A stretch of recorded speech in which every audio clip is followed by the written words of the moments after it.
Hello everyone. आज की इस वीडियो में हम बात करेंगे सेरिब्रल एडिमा की।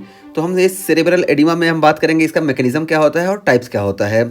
तो देखिए सबसे पहले क्या है, fluid accumulation in brain parenchyma. तो ये जो ब्रेन के पेरेन्काइमा है इसमें फ्लूइड का एक्युमुलेशन हो जाएगा और इसकी वजह से इंक्रीज इंट्राक्रेनियल प्रेशर। तो जब फ्लूइड का एक्युमुलेशन हो जाएगा तो उसकी वजह से इंट्राक्रेनियल प्रेशर जो होगा वो इंक्रीज हो जाएगा। और इसके टाइप्स की बात करें तो दो टाइप्स के होते हैं, साइटोटॉक्सिक एडिमा और वैसोजेनिक एडिमा।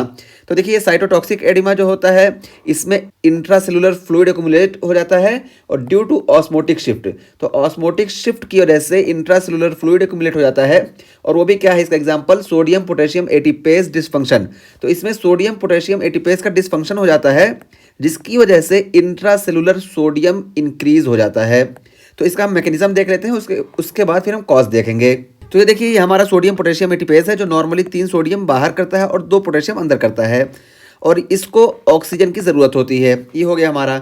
अब देखिए जब इसमें डिसफंक्शन होगा, हो सकता है ऑक्सीजन की वजह से डिसफंक्शन हो जाए या हाइपर एमोनीमिया की वजह से डिसफंक्शन हो जाए या SIADH की वजह से डिसफंक्शन हो सकता है। तो जब इसमें डिसफंक्शन होगा तो ये देखिए ये सोडियम के जो मॉलिक्यूल 3 बाहर कर रहा था ये बाहर नहीं करेगा, तो अंदर सोडियम का एक्युमुलेशन ज़्यादा हो जाएगा, सोडियम अंदर ज़्यादा हो जाएगा जिसकी वजह से वाटर सोडियम को हमेशा फॉलो करता है। तो जब वाटर फॉलो करेगा तो अंदर वाटर और फ्लूइड एक्युमुलेट हो जाएगा और ये सेल स्वेल कर जाएगा। तो वही यहाँ पे दिया गया है कि साइटोटॉक्सिक एडिमा में इंट्रासेलुलर फ्लूइड एक्युमुलेट हो जाता है ड्यू टू ऑस्मोटिक शिफ्ट और उसमें क्या है, सोडियम पोटेशियम एटीपेज डिसफंक्शन हो जाता है जिसकी वजह से इंट्रासेलुलर सोडियम जो होता है ये इंक्रीज हो जाता है। तो इसके डिसफंक्शन की वजह से इंट्रासेलुलर सोडियम इंक्रीज हुआ जिसकी वजह से ऑस्मोटिक शिफ्ट हुआ, बाहर से H2O या फ्लूइड अंदर आया और यहाँ पे सेलुलर स्वेलिंग हो गई। तो ये हो गया।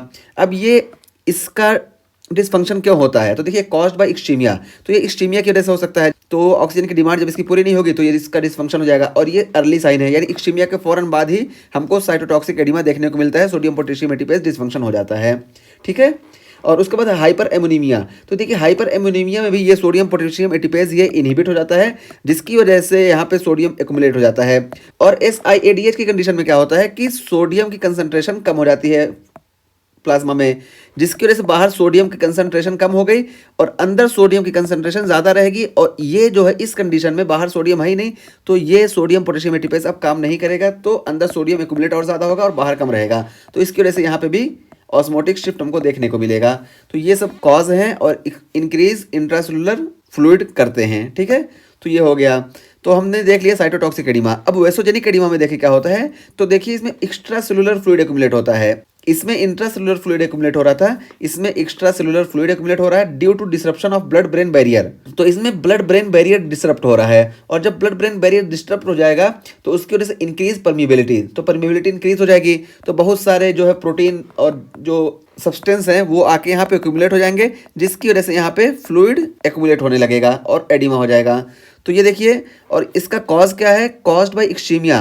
और इसमें एक्सटीमिया की वजह से ऐसा होता है। यहाँ पे भी देखिए एक्सटीमिया की वजह से हो रहा था, लेकिन एक्सटीमिया के फौरन बाद ही सोडियम पोटेशियम एटीपेज ब्लॉक हो जा रहा था जिसकी वजह से एक्सटीमिया के फौरन बाद हमको साइटोटॉक्सिक एडिमा देखने को मिलता है। और एक्सटीमिया की कंडीशन में हमको लेट ड्यूरेशन में वैसोजेनिक एडिमा देखने को मिलता है। ठीक है। तो पता चला कि ये ब्लड ब्रेन बैरियर की परमिबिलिटी ये एक्सटीमिया की कंडीशन में लेट डिस्टर्ब होती है, जबकि ये सोडियम पोटेशियम एटीपेज ये अर्ली इसका डिसफंक्शन हो जाता है। और ट्रॉमा भी इसका कॉज है ब्लड ब्रेन बैरियर के डिसरप्शन का। और हेमोरेज और इन्फ्लामेशन ये भी ब्लड ब्रेन बैरियर के डिसरप्शन के कॉज है। इसी तरीके से ट्यूमर भी इसके डिसरप्शन का कॉज है। और एरोज ए शो सराउंडिंग वैसोजेनिक एडिमा। तो देखिए ये जो है, ये देखिए ये पूरा ये देखिए ये सराउंडिंग वैसोजेनिक एडिमा यहाँ पे दिखाया गया है। ठीक है। ये एक्स्ट्रा सेलुलर फ्लूइड एक्युमुलेट हुआ। तो ये हमारा आज का टॉपिक सेरिब्रल एडिमा कंप्लीट हुआ। इसमें हमने देखा कि इंट्राक्रेनियल प्रेशर इंक्रीज क्यों होता है और इसके टाइप्स हमने देख लिए और दोनों टाइप में क्या डिफरेंस है वो हमने देख लिया।